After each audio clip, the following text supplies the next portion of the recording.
ಚನ್ನರಾಯಪಟ್ಟಣದಿಂದ ಶಿವಮೊಗ್ಗ ತಲುಪುವ ತನಕ ಯಾವ ಕನಸು ಬೇಕಾದರೂ ಕಾಣು ಪ್ರಾರ್ಥನಾ. ಶಿವಮೊಗ್ಗೆಯ ನನ್ನ ಮನೆಯ ಹೊಸ್ತಿಲೊಳಕ್ಕೆ ಕಾಲಿಟ್ಟ ಕ್ಷಣದಿಂದ ಕನಸು ಮುಗಿಯುತ್ತದೆ, ಬದುಕು ಆರಂಭವಾಗುತ್ತದೆ.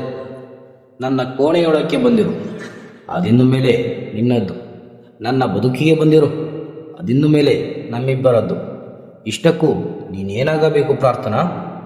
ನನಗೆ ಗೊತ್ತಿಲ್ಲ, ಬಹುಶಃ ನಿನಗೂ ಕೂಡ ಗೊತ್ತಿರಲಾರದು.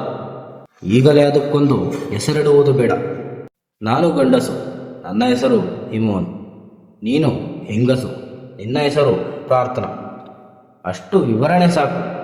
ಈಗ ಹೇಳು, ನನ್ನನ್ನು ನಂಬಿಕೊಂಡು ಸಾವಿನ ಕೊನೆಯ ಕಿಲೋಮೀಟರ್ನ ತನಕ ನಡೆಯುತ್ತೀಯಾ? ಅವತ್ತು ಹಿಮವಂತ್ ತೆಂಗಿನ ಮರವೊಂದರ ಬಡ್ಡೆಗೆ ಆತು ನಿಂತು ಕೇಳಿದ್ದ.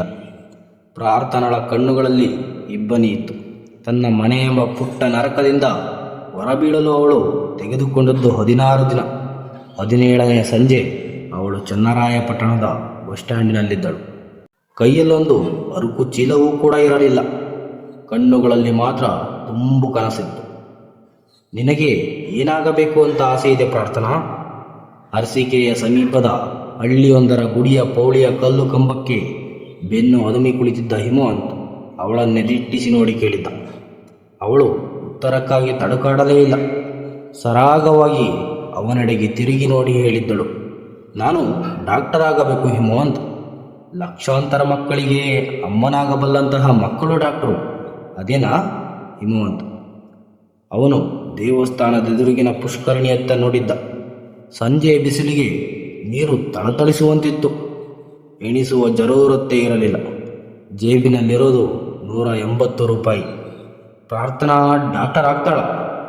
ದೇಗುಲದೊಳಗಿನ ದೇವರ ಭುಜಬಲದ ಮೇಲಿನಿಂದ ಒಂದು ಸಂಪಿಗೆ ಹೂವು ನಿಧಾನವಾಗಿ ಜಾರಿತ್ತು.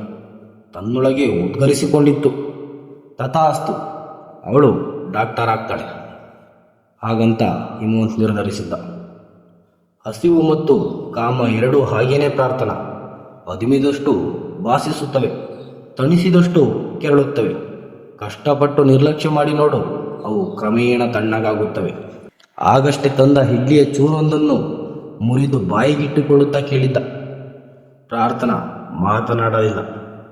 ರಾತ್ರಿ ನನ್ನ ಹೊಡೆದ ಹೆಬ್ಬೆರಳಿಗೆ ಹಿಮವಂತ್ ನೀಡಿದ್ದ ಕಂಫರ್ಟ್ ಎಂಬ ಚಿಕಿತ್ಸೆಯ ಬಗ್ಗೆಯೇ ಆಲೋಚಿಸುತ್ತಾ ತಿಂಡಿ ತಿನ್ನುತ್ತಿದ್ದಳು. ಏಕೆಂದರೆ ಅವಳು ಬೆಳಗ್ಗೆ ಎದ್ದು ಕುಳಿತಾಗ ಅವನಿನ್ನೂ ಮಲಗಿದ್ದ. ಅವನ ಮೈ ಕೆಂಡದಂತೆ ಸುಡುತ್ತಿತ್ತು. ಒದುಕೆಯು ಇಲ್ಲದ ಹಾಗೆ ಮಲಗಿದವನ ಅಂಗಾಲುಗಳಲ್ಲಿ ಸಣ್ಣಗೆ ಬೆಬ್ಬೆಗಳಿದ್ದಿದ್ದವು. ಅವನಿಗೆ ಗೊತ್ತಾಗದ ಹಾಗೆ ಹಣೆಯನ್ನೊಮ್ಮೆ ಮುಟ್ಟಿ ನೋಡಿದ್ದಳು. ಬೊಬ್ಬಿರಿದ ಪಾದಗಳನ್ನು ತಣ್ಣೀರಿನ ಬಟ್ಟೆಯಿಂದ ಮೃದುವಾಗಿ ಒರೆಸಿದ್ದಳು. ಅಲ್ಲೇ ಇದ್ದ ಕರ್ಚೀಫೊಂದನ್ನು ತಣ್ಣೀರಿನಲ್ಲಿ ತೋಯಿಸಿ ಅವನ ಹಣೆಯ ಮೇಲೆ ಪಟ್ಟಿ ಹಾಕೋಣವೆಂದು ಪ್ರಯತ್ನಿಸುವಷ್ಟರಲ್ಲೇ ಹಿಮವಂತ್ ಎದ್ದು ಕುಳಿತಿದ್ದ. ಸ್ವಲ್ಪ ಹೊತ್ತು ಏನನ್ನೂ ಮಾತನಾಡಲಿಲ್ಲ. ಪದ್ಮಾಸನದಲ್ಲಿದ್ದವನು ಏನನ್ನೋ ಧ್ಯಾನಿಸುವಂತೆ ಕಣ್ಣು ಮುಚ್ಚಿ ಕುಳಿತಿದ್ದ. ಅದು ಧ್ಯಾನವಲ್ಲ, ಚನ್ನರಾಯಪಟ್ಟಣದಿಂದ ಹೊರಟಾಗಿನಿಂದ ನೋಡುತ್ತಲೇ ಇದ್ದಾಳಲ್ಲ. ಬೆಳಗ್ಗೆ ಎದ್ದ ಕೂಡಲೇ ಅವತ್ತು ಮಾಡಿ ಮುಗಿಸಬೇಕಾದ ಕೆಲಸಗಳನ್ನೆಲ್ಲ ಒಮ್ಮೆ ನೆನಪು ಮಾಡಿಕೊಳ್ಳುತ್ತಾನೆ ಮತ್ತು ಸಾಯಂಕಾಲದ ಹೊತ್ತಿಗೆ ಮಾಡಿ ಮುಗಿಸುತ್ತಾನೆ. ಅದು ಹಿಮವಂತನ ರೂಢಿಯಲ್ಲ, ಬೆಳೆಸಿಕೊಂಡು ಬಂದ ಹಠ. ಹಠವಿಲ್ಲದಿದ್ದರೆ ಅಸಲು ಬೆಳೆಯುತ್ತಲೇ ಇರಲಿಲ್ಲವೇನೋ. ಚನ್ನರಾಯಪಟ್ಟಣದ ಬಳಿಯ ಬಿಳಿ ಶಾಲೆಯಲ್ಲಿ ಊರ ಮೇಷ್ಟ್ರು ನರಸಿಂಹಯ್ಯನವರನ್ನು ಮುಟ್ಟಕೂಡದು ಎಂಬಲ್ಲಿಂದಲೇ ಶುರುವಾಗಿತ್ತು ಹಿಮವಂತನ ಹಠ. ಎಷ್ಟಿದ್ದವು ಮಹಾ, ಅವನಿಗಾಗ 7ನೇ ಕ್ಲಾಸು. ಕೈಯಲ್ಲೊಂದು ಮುದುರಿದ ಕೊಡೆ ಹಿಡಿದು ತುಂಬ ಶುಭ್ರವಾದ ಪಂಚೆ, ತುಂಬುದೋಳಿನ ಬಿಳಿ ಶೆರೆಟು ಧರಿಸಿ ನರಸಿಂಹಯ್ಯನವರು ಶಾಲೆಯ ಕಡೆಗೆ ಬರುತ್ತಿದ್ದರೆ ಊರೆಂಬ ಊರೇ ಎದ್ದು ನಿಂತು ಗೌರವಿಸುತ್ತಿತ್ತು. ಅವರನ್ನು ಯಾರು ಏಕವಚನದಲ್ಲಿ ಮಾತನಾಡಿಸಿದ್ದಿಲ್ಲ, ಆದರೆ ಅವರನ್ನು ಯಾರು ಮುಟ್ಟುತ್ತಲೂ ಇರಲಿಲ್ಲ. ತನ್ನ ಚಿಕ್ಕತ್ತೆ ತಾನೇ ಏನು. ಶಾಲೆ ಮುಗಿಸಿ ಮನೆಗೆ ಹೋದ ತಕ್ಷಣ ಅಂಗಳದಲ್ಲೇ ಅಂಗಿ ಚಡ್ಡಿ ಬಿಚ್ಚಿಸಿ ನೆತ್ತಿಗೆ ನೀರು ಒಯ್ದು ಶಾಸ್ತ್ರ ಮಾಡಿಯೇ ತನ್ನನ್ನು ಒಳಕ್ಕೆ ಬಿಟ್ಟುಕೊಳ್ಳುತ್ತಿದ್ದಳು. ಆದರೆ ನರಸಿಂಹಯ್ಯನವರಂತಹ ಮೇಷ್ಟ್ರು ಕಣ್ಣಲ್ಲೂ ನೀರಿನ ಕಟ್ಟೆ ಒಡೆಯುತ್ತದೆ ಎಂಬುದು ಕರಾರುವಕ್ಕಾಗಿ ಅರ್ಥವಾಗಲಿಕ್ಕೆ ಅವರೇ ಬರಬೇಕಾಗಿತ್ತು. ಶಿವಶಂಕರಯ್ಯನವರು ನಾಳೆ ಶಾಲೆಗೆ ಇನ್ಸ್ಪೆಕ್ಟರ್ ಬರ್ತಾರೆ ಎಂಬುದೊಂದು ದೊಡ್ಡ ಸುದ್ದಿ. ಉರಿ ಮಧ್ಯಾಹ್ನದ ಹೊತ್ತಿಗೆ ಮೋಟಾರು ಸೈಕಲಿನ ಮೇಲೆ ಬಂದಿದ್ದರು ಶಿವಶಂಕರಯ್ಯ. ಗಲೀಜು ಪ್ಯಾಂಟು, ಮುದಿರಿ ಬಿದ್ದ ಅಂಗಿ, ಹಣೆಯಲ್ಲಿ ಮಾತ್ರ ದಾಳ ವಿಭೂತಿ. ಆತನ ಮುಖದಲ್ಲಿ ಏನು ತಿರಸ್ಕಾರ, ಯಾರೋ ಮೇಲೆ ಅಸಹನೆ. ಶಾಲೆಯೊಳಕ್ಕೆ ಕಾಲಿಟ್ಟ ಮರುಕ್ಷಣವೇ ನೀನೇನಾ ಒಲೆರ ನರಸಿಂಹಯ್ಯ ಅಂದರೆ ಮುಖಕ್ಕೆ ರಾಚಿದಂತೆ ಕೇಳಿದ್ದರು ಆತ. ನರಸಿಂಹಯ್ಯನವರ ಕಣ್ಣು ಚುಳ್ಳೆಂದಿದ್ದವು. ಯಾರಿಗೂ ಕಾಣದಂತೆ ಮೂಲೆಯಲ್ಲೇ ಕಣ್ಣೀರು ಕೆಡವಿಕೊಂಡು ತನ್ನ ಕಡೆಗೆ ತಿರುಗಿ ನೋಡಿ, ಒದ್ದೆ ಹೇಳು ಮಗ ಅಂದಿದ್ದರು. ಜಾತಿಹೀನ ಮನೆಯ ಜ್ಯೋತ್ಯಾತೀತ ಹೀನವೇ? ಎದೆಯ ಮೇಲೆ ಕೈ ಕಟ್ಟಿಕೊಂಡು ನಿಟಾರಾಗಿ ಎದ್ದು ನಿಂತು ದೊಡ್ಡ ದನಿಯಲ್ಲಿ ಸ್ಫೋಟವಾಗಿ ಏಳತೊಡಗಿದವನಿಗೆ ಅದೇಕೋ ಅಳು ಬಂದು ಬಿಟ್ಟಿತು.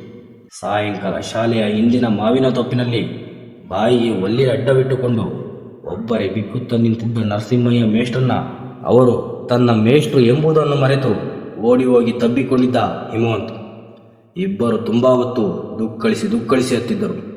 ಮೊಟ್ಟ ಮೊದಲ ಬಾರಿಗೆ ಹಿಮವಂತ್ ನಿರ್ಧರಿಸಿದ್ದ, ಈ ಜಗತ್ತಿನಲ್ಲಿ ಮುಟ್ಟಬಾರದವರು ಯಾರೂ ಇಲ್ಲ. ಆದರೆ ಸ್ಪರ್ಶದ ಸಂಗತಿ ಹಾಗಲ್ಲ. ಮುಟ್ಟುವುದಕ್ಕೂ ಸ್ಪರ್ಶಕ್ಕೂ ಸಂಬಂಧವೇ ಇಲ್ಲ. ಸ್ಪರ್ಶವೆಂಬುದು ಗಂಡು ಹೆಣ್ಣಿಗೆ ಸಂಬಂಧಿಸಿದ್ದು. ಈ ತನಕ ಹಿಮವಂತ್ ಎಲ್ಲರನ್ನೂ ಮುಟ್ಟಿದ್ದಾನೆ, ಆದರೆ ಯಾರನ್ನು ಕೂಡ ಸ್ಪರ್ಶಿಸಿಲ್ಲ. ಅದನ್ನು ಹೇಳಿಕೊಟ್ಟವರು ಅವರೇ ನರಸಿಂಹಯ್ಯ. ಮುಟ್ಟೋದು ಮುಟ್ಟಿಸಿಕೊಳ್ಳೋದು ಸಮಾಜಕ್ಕೆ ಸಂಬಂಧಿಸಿದ್ದು ಮಗ. ಸ್ಪರ್ಶಿಸೋದು ಅಂತೀವಲ್ಲ, ಅದು ದೇಹಕ್ಕೆ ಸಂಬಂಧಿಸಿದ್ದು. ತಾಕೋದು ಅಂತೀವಿ ನೋಡು, ಅದು ಆತ್ಮಕ್ಕೆ ಸಂಬಂಧಿಸಿದ್ದು. ಅಷ್ಟು ವಿವರವಾಗಿ ಮಾತನಾಡಿದ್ದೇ ಅಪರೂಪ. ಅವತ್ತು ಹಿಮವಂತನಿಗೆ 18 ತುಂಬಿತ್ತು. ಅದಕ್ಕೆ ಮುಂಚೆ ಅವರು ದೇಹದ ಬಗ್ಗೆ ಯಾವತ್ತೂ ಕೂಡ ಮಾತನಾಡಿದವರಲ್ಲ. ಬಿಳಿ ಶಾಲೆಯಲ್ಲಿ 7ನೇ ಕ್ಲಾಸು ಮುಗಿಸಿ ದಿಕ್ಕು ಕಾಣದ ಗುಬ್ಬಚ್ಚಿಯಂತೆ ನಿಂತಿದ್ದ ಅವನನ್ನು ಮೊದಲ ಬಾರಿಗೆ ಚನ್ನರಾಯ ಪಟ್ಟಣದ ತನಕ ತಮ್ಮ ಸೈಕಲಿನ ಮೇಲೆ ಕೂಡಿಸಿಕೊಂಡು ಓದದ್ದು ಅವರೇ. ಅಲ್ಲಿ ಹೈಸ್ಕೂಲಿಗೆ ಸೇರಿಸಿದ್ದು ಅವರೇ. ನಿನಗೆ 8ನೇ ಕ್ಲಾಸು ಪಾಠ ಹೇಳಿಕೊಡುವಷ್ಟು ನಾನು ಓದಿಕೊಂಡಿಲ್ಲ ಮಗ ಅನ್ನುವ ಹೊತ್ತಿಗೆ ದನಿ ಗದ್ಗದವಾಗಿತ್ತು. ತನ್ನನ್ನು ಕ್ಲಾಸಿನಲ್ಲಿ ಕೂಡಿಸಿ ಒಬ್ಬರೇ ಸೈಕಲ್ಲು ನೂಕಿಕೊಂಡು ಹೋಗುತ್ತಿದ್ದ ನರಸಿಂಹಯ್ಯ ಎಷ್ಟೊಂದು ಅಪ್ಪನ ಹಾಗೆ ಕಾಣಿಸಿದ್ದರು. ಆಮೇಲೆ ಯಾವತ್ತೂ ಅವರು ತನ್ನನ್ನು ಸೈಕಲ್ಲು ಹತ್ತ ಕೊಡಲಿಲ್ಲ. ನಡಿಬೇಕು ಮಗ, ನಡೆದಷ್ಟು ದೇಹಕ್ಕೆ ಕಸುವು ಸಿಗುತ್ತದೆ, ಮಲಗಿದಷ್ಟು ಸುಖ ಸಿಗುತ್ತದೆ. ಹಂಗೆ ಸಿಗೋ ಸುಖ ದೇಹಕ್ಕೆ ಕಸುವು ಕೊಡೋದಿಲ್ಲ. ಅದು ನರಸಿಂಹಯ್ಯನವರು ಕಟ್ಟಿಕೊಟ್ಟ ಬುತ್ತಿ.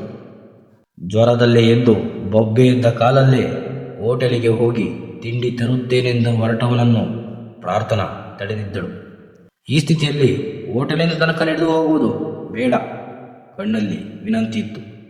ಅವಳ ತಕರಾರಿಗೆ ಉತ್ತರವನ್ನೇ ಕೊಡದೆ ಸಾಂಬಾರಿಗೊಂದು ಬಟ್ಟಲು ಕೈಯಲ್ಲಿ ಹಿಡಿದುಕೊಂಡು ಕೋಣೆಯಿಂದ ಹೊರಬಿದ್ದಿದ್ದ ಹಿಮವಂತ್.